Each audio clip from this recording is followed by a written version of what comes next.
काहे ऐसन कमेंट कइलू रील पर होता दर्द मोरा दिल पर काहे ऐसन कमेंट कइलू रील पर होता दर्द मोरा दिल पर करत रहलू पसंद ये सनम करत रहलू पसंद ये सनम वीडियो बनाई जब झील पर काहे ऐसन कमेंट कइलू रील पर होता दर्द मोर दिल पर ऐसन कमेंट कइलू रील पर होता दर्द मोर दिल पर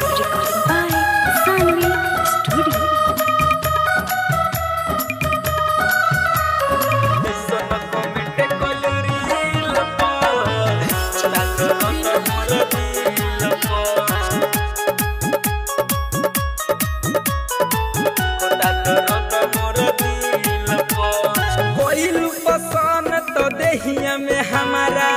आइल इतना जुनून हो दिनों भर में 4 बेर लगनी बनावे वीडियो या ना धुन हो कोइल पसंद तो देहिया में हमारा आइल इतना जुनून हो दिनों भर में 4 बेर लगनी बनावे वीडियो या ना धुन हो हम तो मारत रहनी रे तोहरा हम तो मारत रहनी रे तोहरा देखिए के लुक डालो दिल पर काहे ऐसन कमेंट कइलू रील पर होता दर्द मोर दिल पर ऐसन कमेंट कइलू रील पर होता दर्द मोर दिल पर Recording by Sanvi Studio.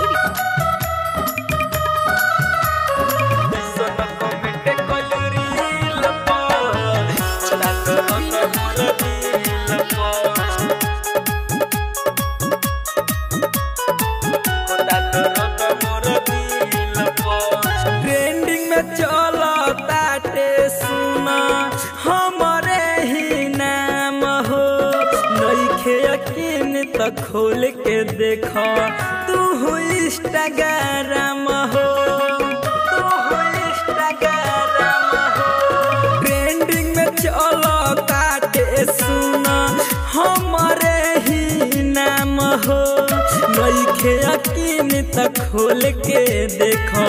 तू इंस्टाग्राम हो बचन बिहारी धासु धर्मेंद्र बचन बिहारी बवसल प्रेमी होएने भइल तोर फील पर काहे सोन कमेंट कइलू रील पर होता दर्द मोर दिल पर ऐसन